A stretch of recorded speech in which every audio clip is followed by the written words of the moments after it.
All right, William, thank you very much for joining me tonight. I have been really excited about this, man. I tell you, you're like a legend to me.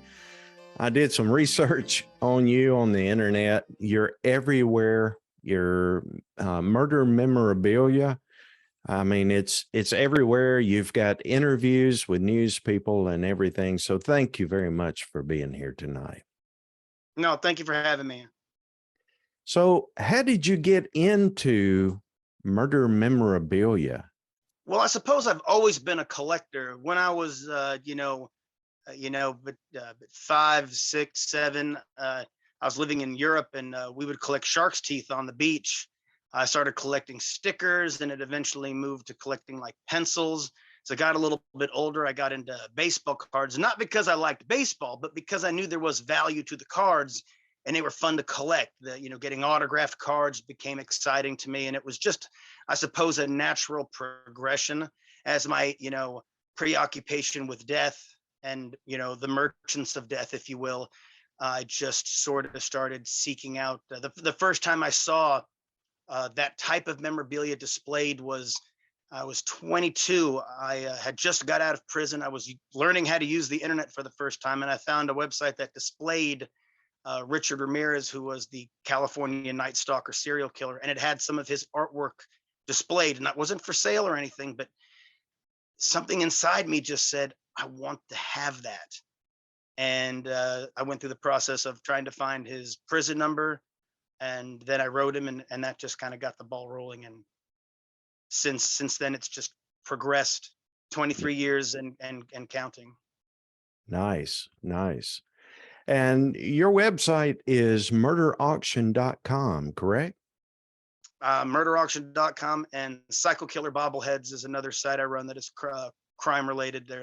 The Murder Auction is an eBay styled website that specializes in true crime related memorabilia sold by multiple sellers and bid on by multiple buyers. And the Psycho Killer Bobbleheads website is just a bobblehead website with primarily serial killer types. There is a LaVey bobblehead and there is a Hitler bobblehead, and very sad to report that the Hitler bobblehead is the #1 seller. Is that right? What can you do? Shit. The customer's always right. Oh man, who would have thought? Yeah. Man. Well, now you communicated with Ramirez. You also communicated with Manson as well, right? I visited with both of those gentlemen, Manson being a much more complex person. Ramirez was the first inmate I visited. His visits were pretty dull. I mean, it was exciting because it was my first time going into death row and my first time visiting a prison as a visitor. But when I, meeting, Manson was, it was quite literally life changing. And and we got, I was very close with both of them at in points of their lives. And you communicate with folks in prison even now, right? I write and visit. Writing and visiting is a regular thing. It's it transcends collecting. It's it's just something I feel really good doing, because there's only one Manson. I mean, there's some of the folks that I visit, they're not celebrated cases. They're not people that you would know who they were. I mean, yeah, they've committed murder, but I mean, it was most of the people that I write and visit killed, 1 or 2 people on one day. They weren't these stereotypical, Ted Bundy types. They're just folks who had really poor circumstances, and then on one day of their life made a choice that has completely destroyed their lives and the lives of their families and the lives of the victims' families. And a part of me just feels real. I don't know how to describe it. I just liken it to what the Dalai Lama said about selflessness being a key to true happiness. And while some Satanists might disagree with that, I feel a tremendous sense of joy when I do something for somebody who was incarcerated, who didn't have the opportunities and privileges that I had. And also, especially for their families, when offenders have children, doing things for them is beyond rewarding. So I continue to do it because it's something that I I mean, yes, is it self-serving? You know, you say, oh, you know, helping somebody with no sense of, you know, reward is selfless, but it's not selfless because you feel good. Well, yeah, man, I guess it's not selfless because it makes me feel good, but it feels really good, you know, doing good. Yeah. And Yeah, sure. it's for the folks that people just want to forget and cast aside. They're less than, and their families often get, you know, tarred with the same brush. And I really don't.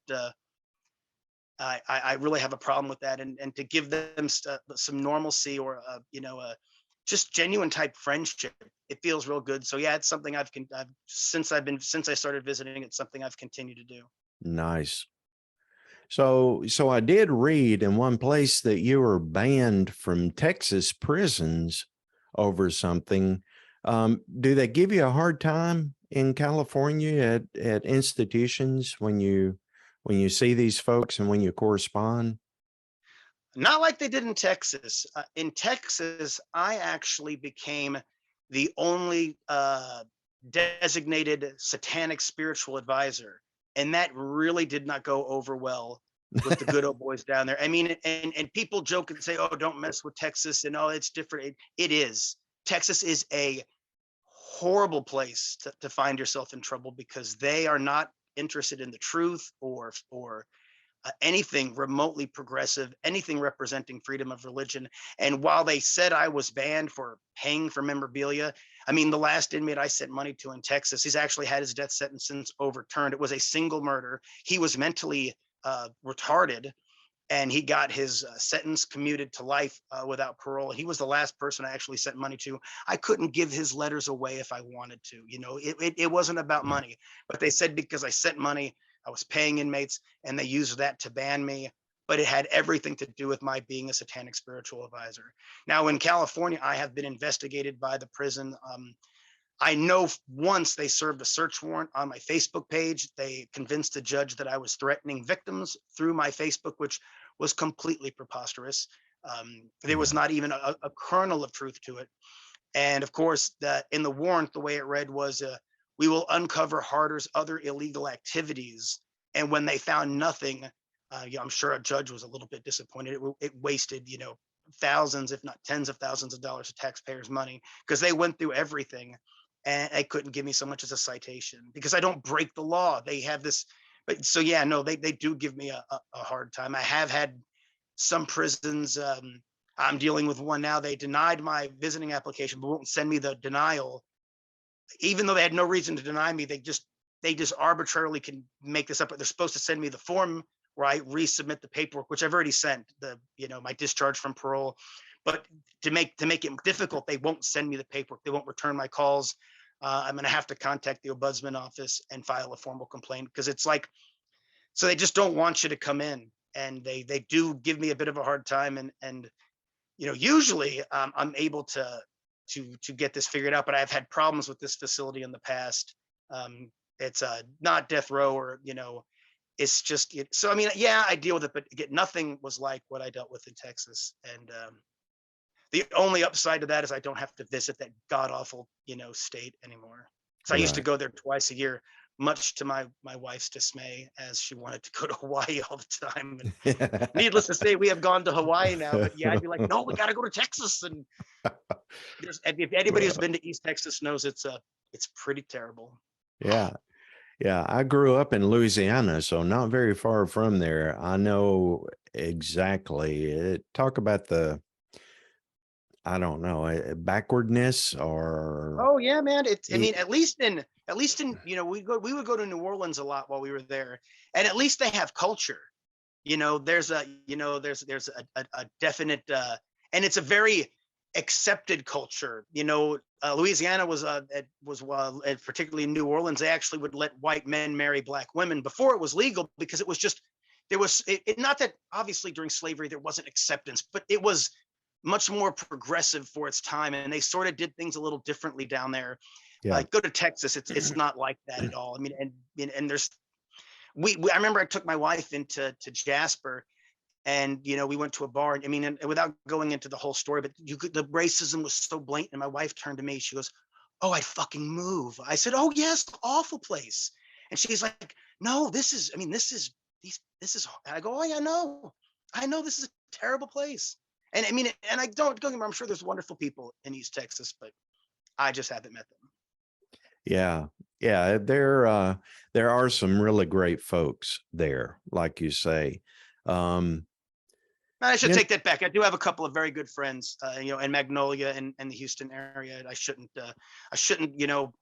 try to put them all down. But I mean, we've gone into like the real back of the woods places, and I mean, you can just feel it, and it's very prevalent. And even being from California, some people would really want to quiz me, like, who'd you vote for and stuff like that. I'd be like, Yeah. oh God, They want to go down that political trail Oh immediately. man, like those folks, it was right around Obama, man, and there were some folks really fired up about that. And of course they tell you I'm not racist, but, and I'm like, here we go. They Yeah. just, man. Yeah, it's sad. It really is. I admire what you do with that, the prison part of it, because these videos are all about hope. And like you say, these people, they made a mistake, just like everybody else. I mean, 100% of the population has made a mistake. Some are not as bad, some are as bad. But these people, they're just thrown away under the guise of, rehabilitation or what have you. And it's just sad. It really is. It's like Lachera and I were talking about the other night. People have just lost their humanity, and it's sad. We've become very detached and indifferent. And until it affects you, until the drug addicts in your family, until the kid who gets drunk and hits hits somebody and there's an injury or a death, then and then it's oh, we need to talk about maybe better programs, but until it happens, well, my kids wouldn't do that. I'm sorry about your messed up kid. And we've just become so indifferent, and then the nobody wants to put money into corrections. I visited a prison in Europe, in Belgium last year, and I asked the guy visiting me because he worked, and I said, "Do you get paid for your job?" And he looked at me like I was crazy. He goes, "Of course I do. I wouldn't work if I didn't." And I said, "Oh, well, yeah, to come to California, you'll work or you won't get your good time credits. You just work. That's all there is to it." I Yeah. mean, some inmate jobs pay, but very, very, very few. And he was just flabbergasted that people would actually be made to work and not get paid. I mean, he has his own cell. The shower is located in his cell, little washer and dryer type thing. He does his own clothes. He has metal cutlery. And I'm just thinking like, oh yeah, no, never in a Yeah. million years Yeah. would we have any of those things. And he was like, no, man, it's not like that at all. There was the officers didn't carry weapons. It was so bizarre. It's almost, like the big wall was just to keep people out, because Yeah. it sounded like, if you were having a hard time, this is the place you would want to go to get readjusted. And it's designed not to have you come back.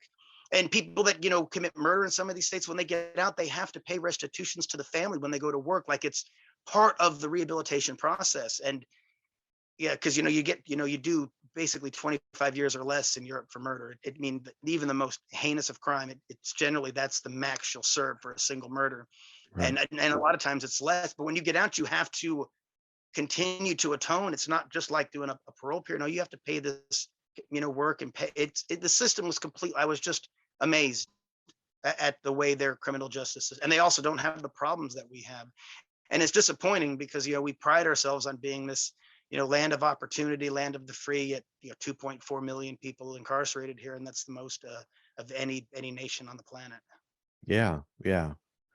I was surprised to learn that most of the prisons are private.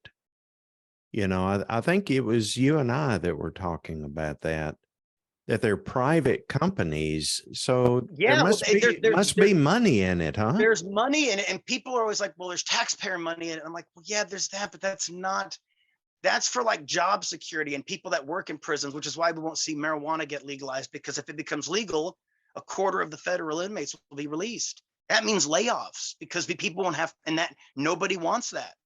So if your brother works in a federal prison, and a senator, will you call the senator and say, hey man, don't legalize that shit, because my brother works at a federal prison.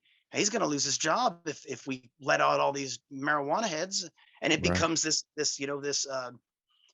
big thing. But with private prisons, they want nonviolent drug offender types to fill them, because then they go work in the community. The person who owns the prison makes a deal with, let's say, the county, and they say, hey, we'll maintain all your parks, and you'll have to basically pay my inmates $5 an hour.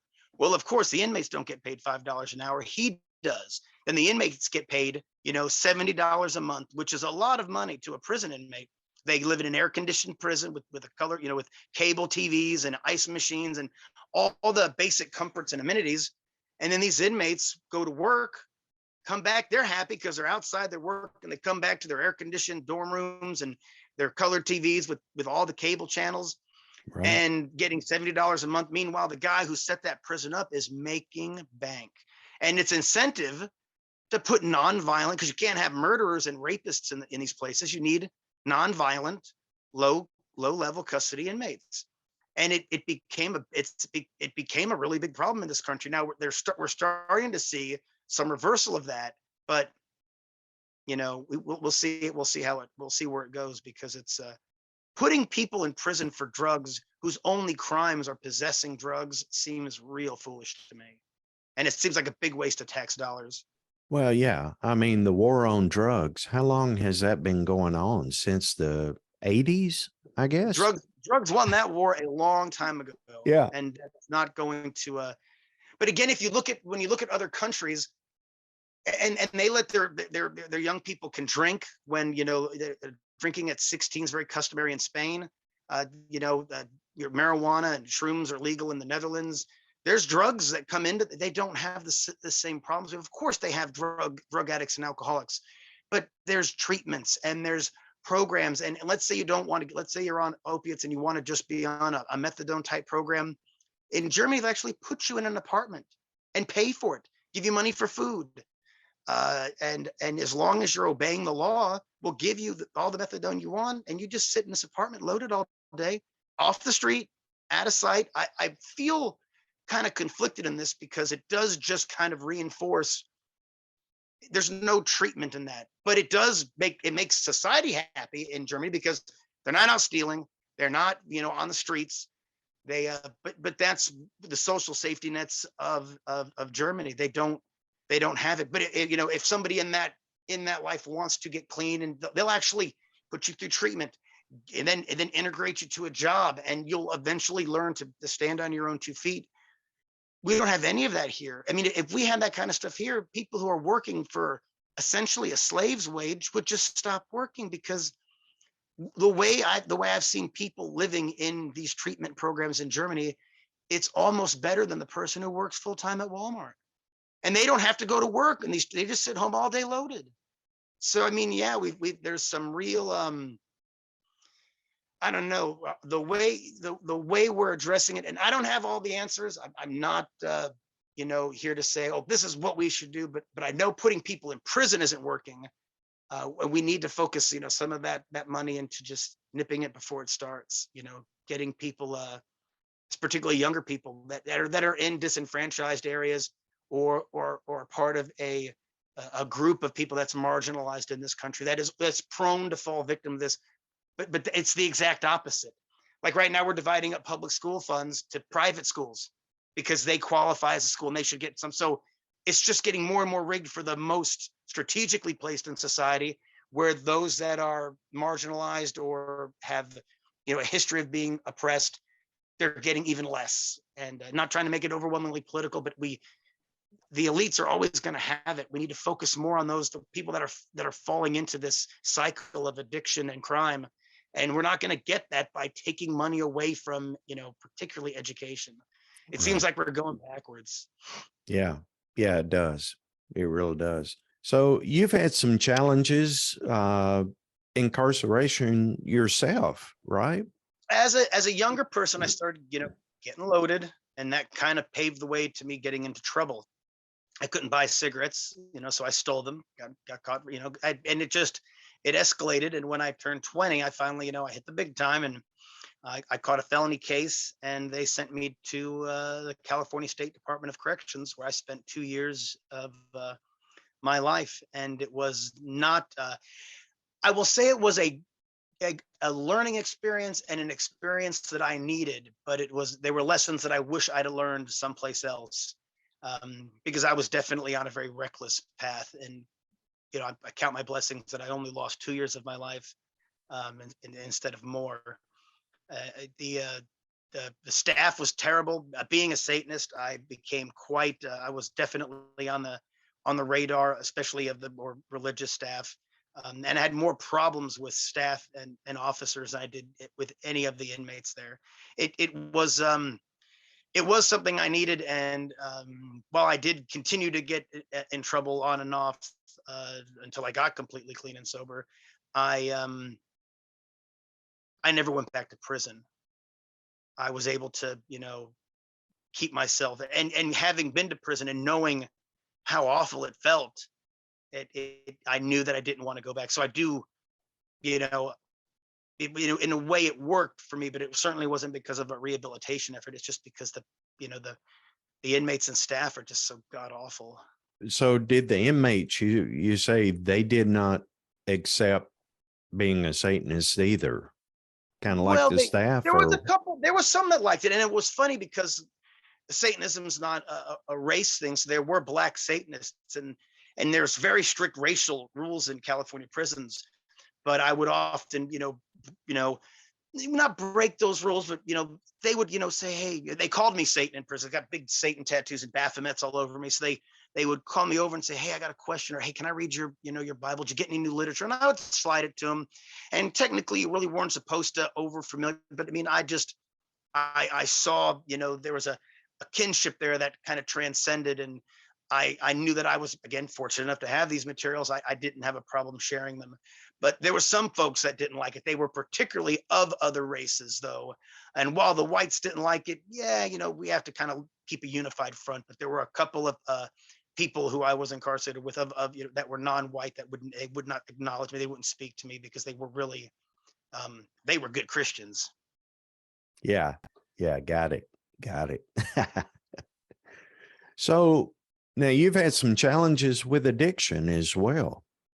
It's yeah, a few, Yeah. self-inflicted, as it's one of the things that always kind of, and I understand that addiction is a disease. And when people try to throw that at me, though, especially addicts, I'll say, it's not like we walked by a crack house and got a whiff of the crack and caught the disease. We did this to ourselves and have now conditioned our minds and bodies to want mind altering substance. And it felt amazing. And drugs, in and of themselves, if you use them once a year, probably are amazing.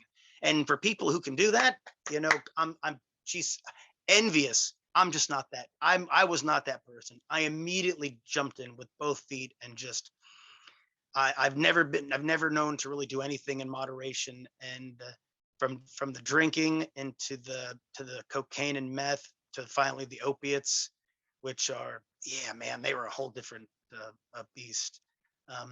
To where my life it wasn't so much that it was unmanageable, it was just miserable. I had a unhappy existence, and it brought me to the place that I am today, which is clean and sober. November 19th will be 5 years. Congratulations. Absolutely. So how did you go about getting clean and sober? Did you go through a program, or did you just bow up and say, this is how it's got to be? Or? Well, the last opiate run I did, I got on Suboxone for maintenance. I said, this really eliminates the ability to use opiates. I'm just going to take this. But I promised myself I wouldn't take it for more than 5 years. One of the things I loved about Suboxone is you could control drinking. You could have a drink one day and not have a drink the next day. And I thought that was amazing. So I was like, man, I could just drink. So I was like, hey, I've got 5 years that I could, drink and do Suboxone, and then I shot a little meth, and but it is, as that time progressed, I just became so unhappy in that period. And when that 5 years came to an end, I was kind of like, man, you told yourself you weren't going to do this. for 5 years. And right before that, I turned 40. And I remember I had done a shot of meth, and it wasn't enough. I didn't catch the rush. So I was immediately trying to I usually kept a second, outfit ready. So I was trying to, quickly, I did the second shot, but it was already too much, dopamine was depleted, the rush, and I was never going to be able to catch it. And I was like so mad at myself for, fucking up this high. And I just looked at myself in the mirror and I was like, what the fuck are you doing, man? You're 40 years old. You're by yourself in your own bathroom, shooting drugs into your arm. You're 40 years, you're going to die. Your parents, your wife come home and find you laying on the floor with a damn syringe on the counter. And it really kind of hit me that this had to stop. I wasn't happy. And it just sort of progressed from that point. And then on November 19th, 2017, I got a phone call that Charles Manson had in fact died.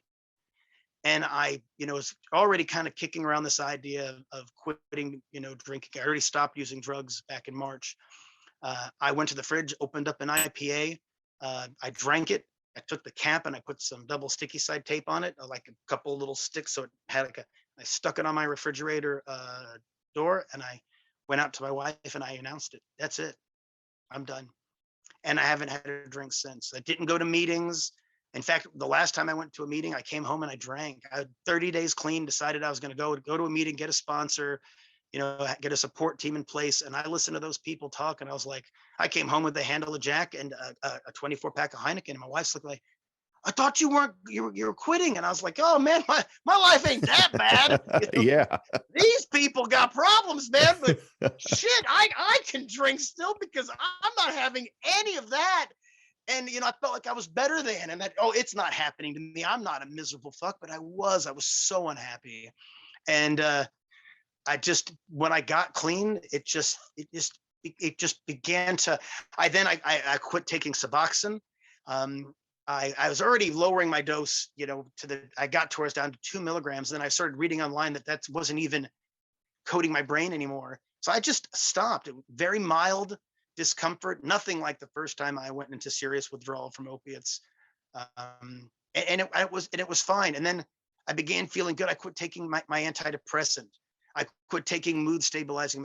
Quit taking all psych meds altogether. I said, I don't need any of this. And it didn't happen overnight. It took time. But as my brain started repairing itself, I just started feeling better. And I started trying to make it a point to have friends over. We have board game night where, a bunch of us get together, and it's silly, man, but it feels good, that interaction. And we go feed the ducks, and we walk our dogs, and we go to, Yosemite National Park or the Sequoias. I go to tons of musical concerts. I love going. And sure, like, when you go to concerts, a part of you misses the drunkenness. You see people drunk and they seem like they're having a good time. But then it's like, man, no, I remember how it feels the next day, and then how it feels a month from it just wasn't worth it. So the life, the point I'm driving at is the life I have today is I've like reclaimed my life. My parents, who have watched me just go down in flames at points in my life, have told me that I've really become the son that any mother would be proud to call her son.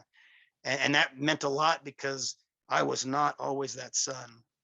I really put them through it at times. And I can't put into words. I've never been happier in adult life ever. I mean, we're talking even from probably age 10, I've never been so happy, because I was really starting to screw my life up around 10, 11, 12. It's when it really started to, started drinking around 9, and, it was all fun, and, just a little drunk kid. It escalated quickly. Yeah, those things, it's a slippery slope, and that's what people don't understand. It doesn't start with, sticking a needle in your arm. It builds up to that, and anywhere along the way, you can choose to stop, or at least change your trajectory. But a lot of people, their ego gets in the way, and they go, I can handle it, until they get to the point where they can't handle it. but you know, they couldn't handle it a long time ago, but they were just lying to themselves. So it's I had friends that slippery. would drink, man, and it was constantly getting into fights. They would go to the bar and they'd be getting, and this wasn't like a one-off. This was every time they drank, and I would tell them, dude, why do you drink, man? Because you're terrible at it. And oh, but it's fun. I'm like, no, man, how is that fun? You're going to jail. You're fighting with your friends, and you're fighting with strangers, but they don't see it. They just know it feels good as they start getting to that drunk. But once they get to the blackout, it's like, well, that just, I guess you can rationalize anything. I mean, people, you know, they can learn, you can learn to love the smell of shit if you really want to, I guess. And that's the thing. Yeah, there is some, and it's a romanticized idea. You see it on TV, you see it in your musical groups, you see it with your friends. But man, maybe your friends aren't, you know, junkies. Maybe your friends aren't alcoholics. And plenty of people, you know, that, you know, my dad can drink half a beer and just dumps the other half out.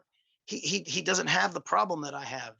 Uh, but I'm not that way. And if you're not that way, you probably know it. And again, people just try to kid themselves that it's fun. But like for me, it just became so unfun. Yeah, it was, sure, there was, you know, some fun to it, but no, there wasn't. I mean, it was so miserable, and you're just chasing this feeling, and it ruins your entire.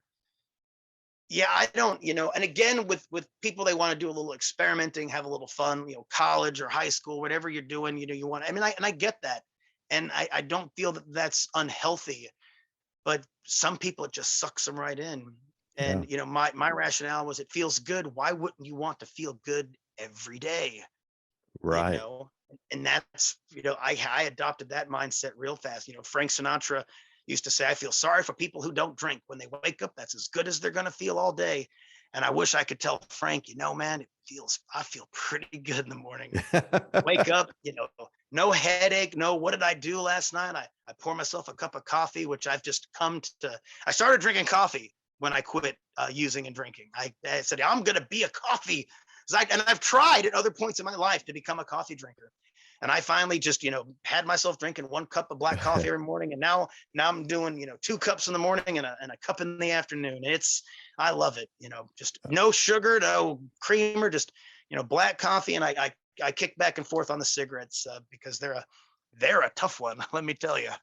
Oh yeah. Yeah, absolutely. Man.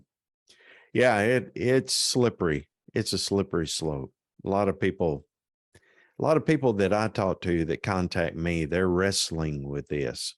You know, they contact me under the guise of, you know, Satanism and theistic Satanism, especially, but you know, after communicating with them a little bit, what we really get down to is they've got some kind of problem like that.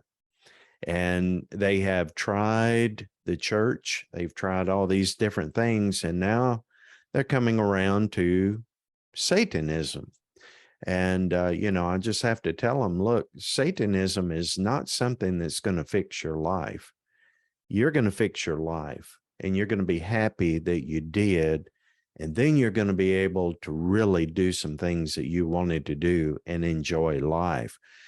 But as long as you've got that monkey on your back, you're not going to get anything out of life. So, you know, and for some people, they accept that, and other people, you know, I never hear from them again. I'm sure they're off to something else to, you know, try to fix that problem overnight. They have to want it, you know. You have to want it. You can't, you know, and of course, you know, when I think about not using, I think about my parents and what a letdown it would be for them, to my wife and to, you know, the people I'm close, and the people who look up to me, nieces, nephews, friends. I don't, you know, so there's a part of that, but it's for me, like, I don't want to be that guy anymore. I don't want to be the junkie, the drunk.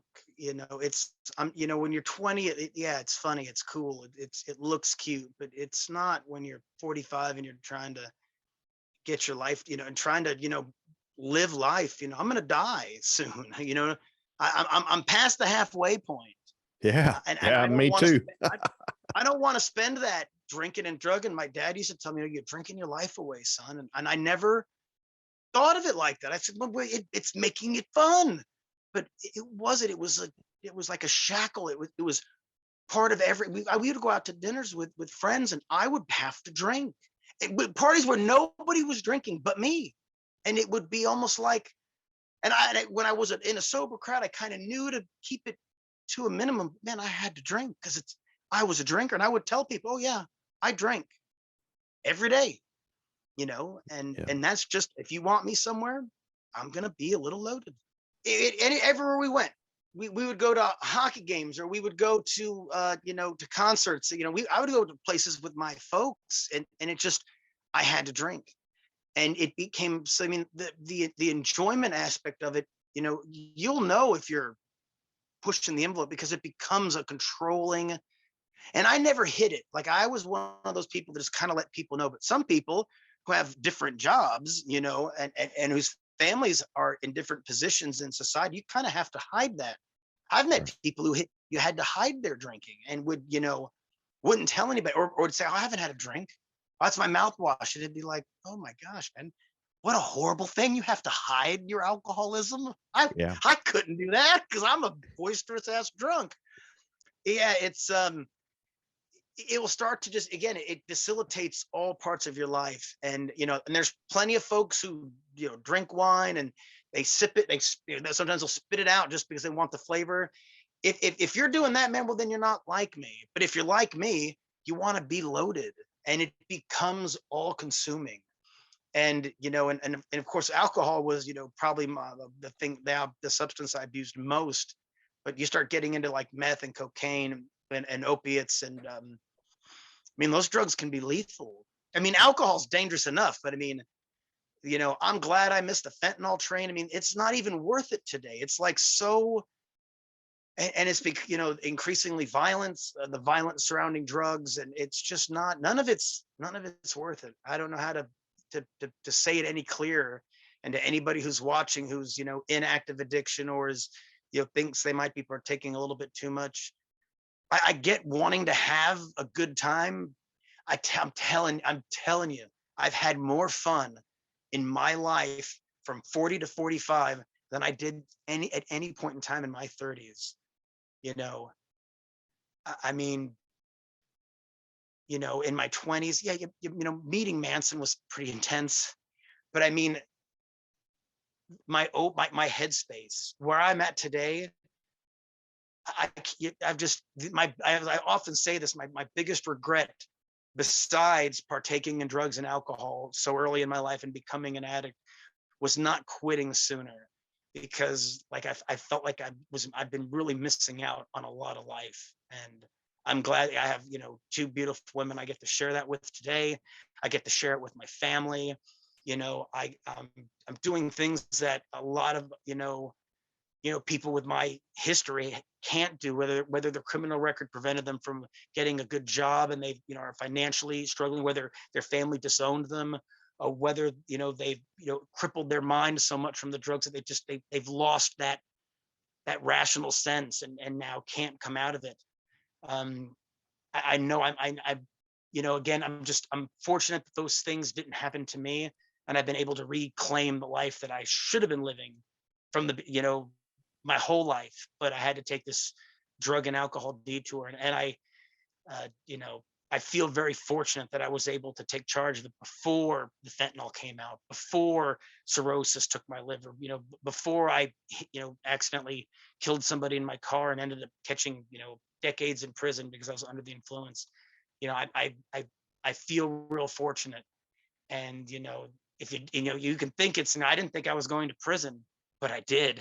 20 years old, man. It was very scary, very sobering.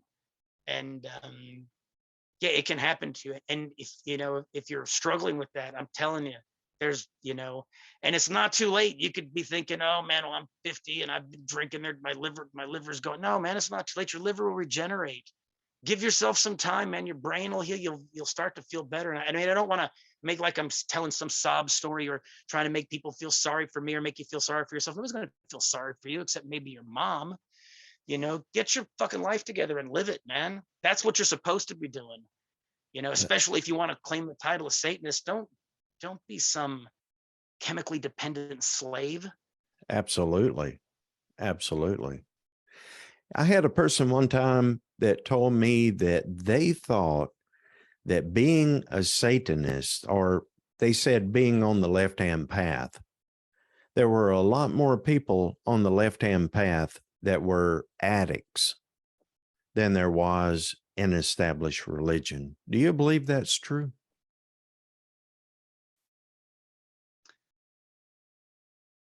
I've never really thought about it. The thing is, many, Satanists, particularly, LaVeyan type atheist Satanists, don't even realize they are. They just, they're going through, their thought process is very satanic in nature. And without the ritual and ceremony and title, they're actually living, the satanic lives. And those people are striving to be the best. I would say that it's probably, I would almost venture to say it's probably the people that are non-religious, because they, because there's a lot of, Christian and Muslim and, Hindus and whatnot that are also driven to, they're trying to serve their different deities. And many of those belief systems forbid intoxicants, or, polluting your body, or, drunkards are going to inherit the kingdom of God and all this. So they actually strive against that too. And while, of course, this falls into, every facet of society, nobody's immune to it, addiction. Well, I mean, I suppose some people can use cocaine twice a year, and maybe those people are immune to addiction, but you know what I mean? Right. I would say it's more so the people that don't have any sort of structure in their life. It doesn't seem to me that it would be, I would imagine the numbers are almost the same, because I would imagine there's some insincerity on the left-hand path, maybe a little bit less, because it's not as socially acceptable. It's becoming accepted today, which a part of me always kind of gets a little, I was like, back in my day, youngster, they were satanic panic, and you're gonna Oh, yeah. kill people, and you're gonna end up like Richard Ramirez and Charles Manson. There was all that shit. You kids today don't know. There was no TST bringing the coloring books to the after school programs. There was none of that. Oh no, you talked about the devil, you were going to therapy, Yeah. and to church. Jesus, that was the man. I'm just kidding, but I mean, Yeah. there was it's not the stigma, especially in very progressive areas. It's not the same. So to be a Satanist, or to acknowledge that you are, or to find a theistic version, you're going to alienate yourself, even in the best of, in the most progressive and accepting of places. So you're kind of already asking. It's like converting to Islam in the South. You're probably going to be pretty dedicated, because you're really asking for trouble, Yeah. and you've obviously thought this out, and you want to. So I would say, probably thinking of it in that regard, that yeah, there's probably a little bit of more of a degree to dedication. And as people begin to understand what true Satanism is, whether it's theistic or atheistic, you'll see that it's very, your potential, whether you believe in deities or not, it's, you are the driving force, of your being. And to pollute that and become chemically dependent is not the answer to being your optimal self. So yeah, I would say it, if not less. And then of course there's all the Christians that opt to worship the devil, and the ones you see at like the, at the metal shows, talking about how they hate God, and they're gonna kill, and those people are like Christians to me. I'm like, oh, come on, man. You're like, you've read the Bible, and you think that being bad and criminal and self-destructive is satanic. It's just stupid. But there are people that, and those people, I really wouldn't consider them Satanists. So if somebody says, well, look at, people like Ramirez, it's like, yeah, Ramirez didn't have a genuine understanding of Satanism when he went to prison. I mean, he was raping children and thought that's what the devil wanted him to do. I mean, it's not satanic. So yeah, he had drug problems, but he was also a Christian, just the epitome of one. I mean, and that's just the way it is, and if some people say, oh man, Richard was, no man, come on, let's all be honest. I get it. He's some people's hero, but. So what do you think Manson's belief was? He I wouldn't call him a Satanist. He definitely had a belief, a sort of a spiritual belief, but it definitely tied more into nature and his Atwa philosophy, the air, trees, water, animal stuff. He would often say air is God because without air, there's no life. And I don't know if he had, we didn't really talk about belief much. I'm sure if I had asked him and if he believed in God, he would say sure. But Manson just wanted to smoke some weed and sit in the desert. I mean, and that to him would be like being in church. So it wasn't a conventional Judeo-Christian type.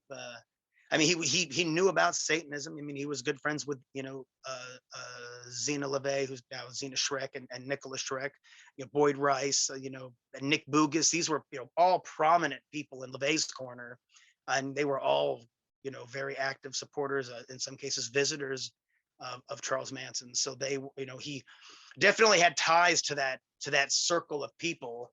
And but I wouldn't say that. I mean, he was definitely he was a criminal. He was a criminal. He he was very misanthropic. His set of life circumstances was horrific. But he loved nature, and he wanted to just be left alone with the trees, with some peyote buttons and some weed. And that to him was probably the essence of spirituality, was being alone and communing with nature. And worshiping would be sitting, at a waterfall sort of thing. Yeah. Yeah. What did he die of? Do you know? Without just, old age, I forget if it was the heart that went out. I mean, he was 83 and had a real rough go of it. He smoked when they allowed smoking in prisons, and on the street he smoked.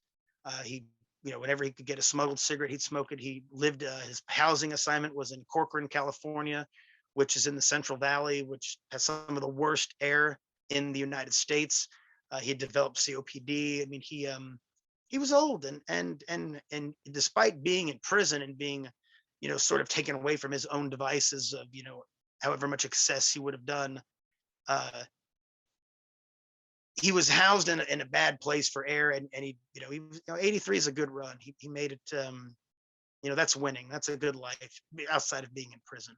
So I don't Right. really know off the top of my head. He was having some I'm pretty sure it was heart related, the problems he was having, because he'd had stents put in a few years prior. So I imagine that's what it was related to. But I mean, honestly, I don't remember. Yeah. Did anybody ever try to kill him in prison? Hmm. Oh yeah, officers had him raped. I mean, Really? he was doused with the paint thinner, the Hare Krishna, who Manson was teasing. He walked by his cell, doused him with paint thinner, lit him on fire. And Oh, I mean, people didn't like him, you know. yeah. And it wasn't until they put him in Corcoran, where he was in a very secured unit with just a bunch of real high, like high power snitches, and people whose cases were so celebrated, because they're raping little children. They put them there because they can't have them anywhere else. People with mafia contracts on them, they would keep them there. So because so he didn't get attacked much. I mean, he got beat up a couple times in there, but it was usually just like officers pushed him down the stairs. Once he broke his arm.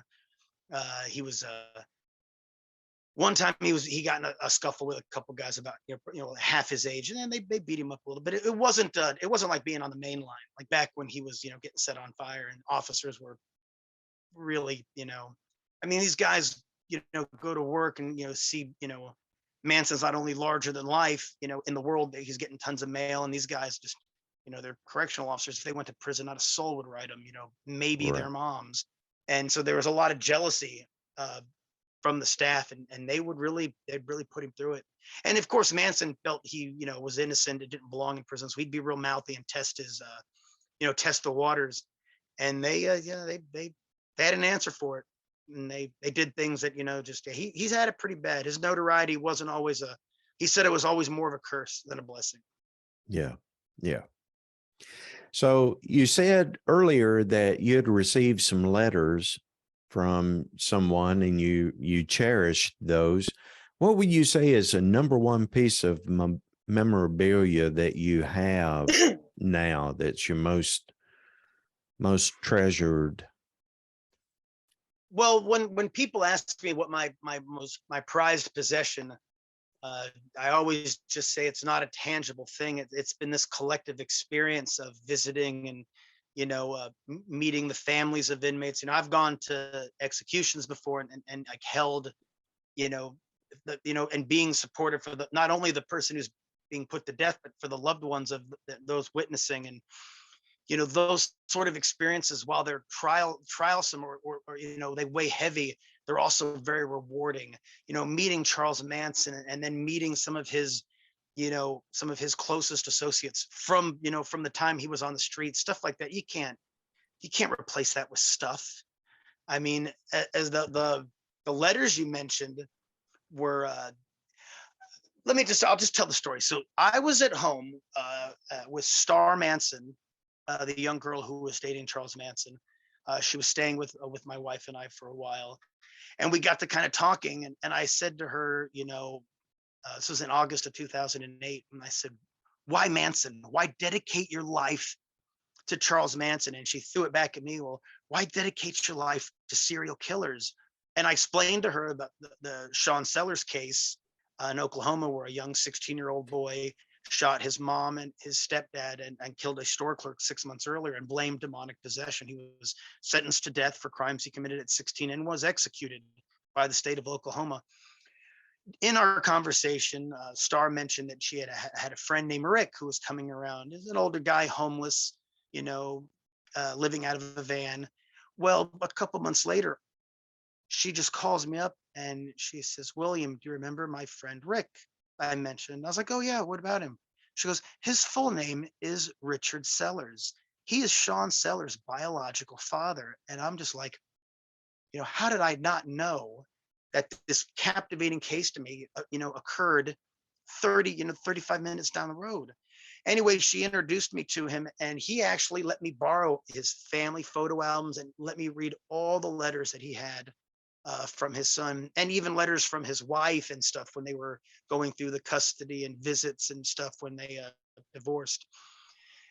And it just brought me this, it was real sad. And I made black and white copies of everything, and then I returned it all to him. And then I was getting ready to make him an offer for one letter, and he turned around and just gave it all to me. He gave me everything, and he dug out stuff, little family type heirlooms. And it was just the case really. And I couldn't visit Sean because I was in prison when he was executed. I couldn't, I'll never get to meet him. So this was like the next best thing. And it was really the case that pulled me in.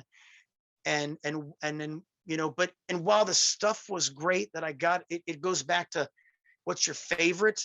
Getting to meet Rick and having him explain to me what Sean was like and the trouble he started having and how he felt when, his wife, he found out Sean had killed his, it was hard. People, it's like, going to the 9/11 memorial. You're not going there to laugh. I mean, it's going to be somber and even sad. And when I do this, there is a sort of sadness about it. And it's not that I'm a glutton for punishment, but a part of me just finds it so captivating. And while there is that hurt, I've taken Rick out and I've done a lot for him and helped him when he needed help because his life wasn't always the best. I mean, he had also had a daughter who died of SIDS. I mean, this man had just, it almost reinforces the belief there's no God. It's like, what did this man do? What did he do to deserve this horrible plate? And it's, again, it makes me feel grateful that I've had, my parents are alive. I never had children. I never had to have a child die. These are, so it's, yeah, if I had to pick, I've got an Anton LaVey signed priesthood certificate hanging right over there. It's K.S. Anthony's priesthood certificate. I mean, it's a pretty nice piece. Would I say it's my favorite? It's really hard to pick a favorite, that's, the Manson string arts that are behind me. Those are certainly some of the more valuable. But it's not the value. It's what went into getting them. Like, I know how these things get out of the prison. I knew it wasn't like something you go to Walmart and pay for. You had to really work.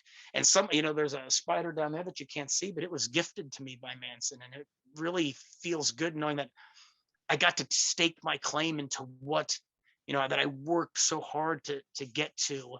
I have thought to be buried with that spider, but it's like my brother always teases me, what are you, King fucking Tut? But I always thought if somebody really wanted it, they'd have to go out to the backwoods of Tennessee where my family plot is and dig me up to get it. And if somebody wanted to do that, I'd say, look, man, you win.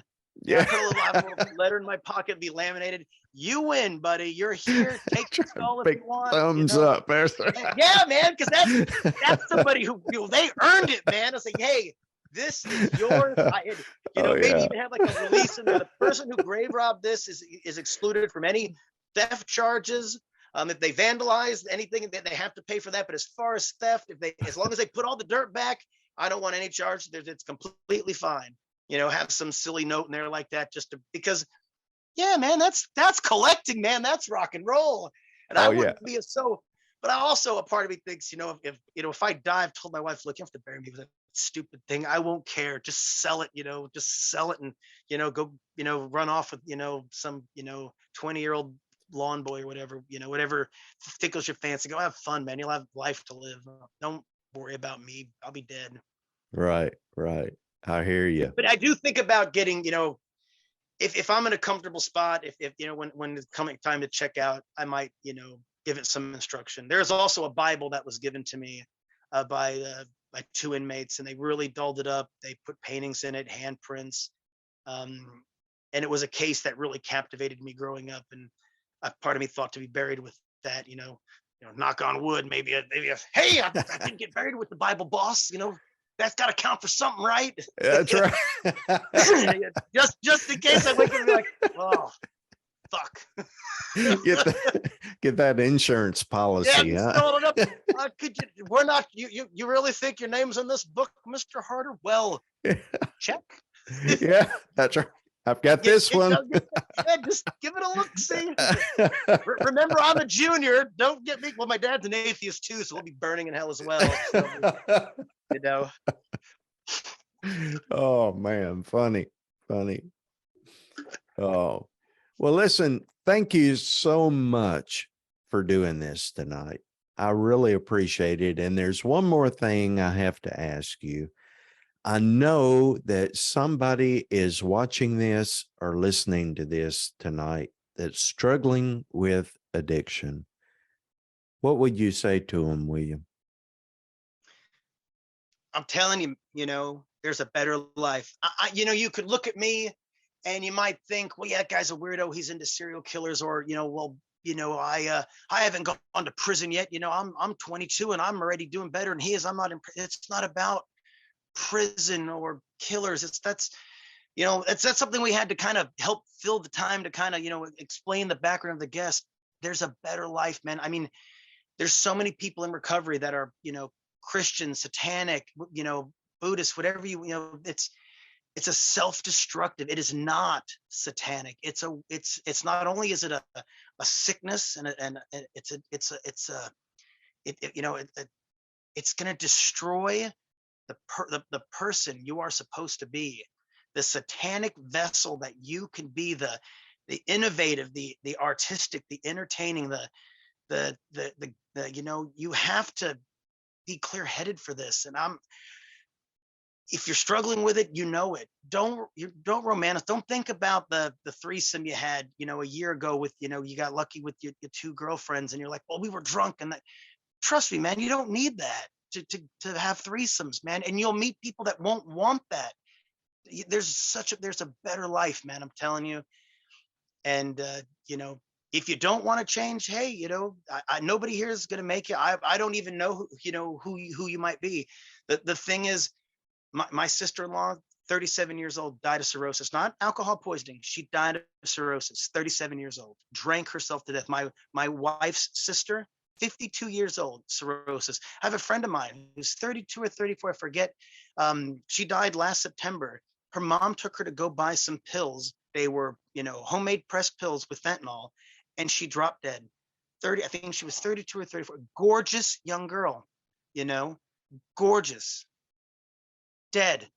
Her life was so crippled by addiction. I felt just intense heartache for her sister and her brother and her mother and father. It just, and that's not, you know, this unheard of, and it happens every day. You are not immune to it. You will not take fentanyl and all of a sudden be fine. This is killing people. And even if you don't die, you're going to just live like this. You're going to want, I wanted to die. I don't know how else. I was so unhappy. Like it was, you know, it was definitely, you know, teeter-tottering on seriously suicidal, because it was just, I'd get up and it's like another day, you know, it just wasn't fun, man. You just looked forward to getting wasted, and even that wasn't fun. It got to where that wasn't fun. The joy was gone from that. You had to do so much, and you know, there's a better life, man. I'm telling you. That's all I can say. And you know, you might think I'm crazy. You might think I don't know what I'm talking about. You might think all of us are crazy, that we all had these unmanageable, boring lives, and that you're the exception. You're not, man. Do yourself a favor, man, and do it today, because life's for living, man. It's for fucking living. The money you're gonna spend on those fucking drugs, man. You go buy some Deicide tickets, dude. They're on fucking tour. Ghost is gonna be on tour, man. Oh fucking yeah, Brewery is going on tour with Napalm Death. Come on, man. There's shows to see. absolutely, man. I There's love pretty girls Ghost. and pretty boys, and you know, there's petting zoos, man. Go buy some little, you know, go buy some dried mealworms. Go feed some ducks, man, and just kick back, smell the air. To be grateful you're alive. You're not in prison. You know, be grateful you're not in, you know, Ukraine or God forbid, the Middle East. You know, a lot of us have it so good we don't even see. And, you know, we want to cloud up our judgment with drugs and alcohol, man. There's people in the world, dude, they're worried about water. Don't fuck it off, man. If you're living in an upwardly mobile, industrialized nation like the United States or in Europe, man, dude, it's for taking, man. Take it. And live and live a good one, man. I can't emphasize it enough. And you will be better for it. I promise you. You know, I know, I'm speaking from my experience. I'm telling you, it was the best decision. I just regret not doing it sooner. And if you need resources, I'm sure, you know, Aleister here has a list. You know, there's also, you know, there's no shortage of people trying to try to beat this. And some people want fellowship, and you know, my girlfriend just got involved with the TST sober faction, and she absolutely loves it, man. She's, you know, she's jumped in, and it's working. You know, I don't do meetings, but everybody's different. You know, she's got this support. She loves it. I don't knock her for it. Certainly wouldn't, you know, it's good if it's working, man, but she's making herself better. She's becoming the person that she was meant to be. And alcohol was a huge hindrance to that. And she sees that, and she's trying to make the corrective measure to do it. So, I mean, I suppose all of us could be crazy, and, you know, you're going to be the exception, but look, man, do yourself a favor. Well said. Well said. Thank you for that. All right. Well, thank you again for doing this. I really do appreciate it. And no, I'm glad we connected. I'm glad we were able to do this. And, you know, down the line, we could certainly do it again. I'd love to give y'all an update and give you an update on, you know, my wife and girl both are, you know, not drinking, not drugging. They're getting their lives, you know, and be nice to give updates on how everything's going, and, you know, and yeah, try to rehash another story or two. Absolutely. I'd love to do that. We'll do that. Okay. Sounds All good. right, man. Thanks a lot. Until next time, this has been Aleister Nacht. Hail Satan. Hail Satan.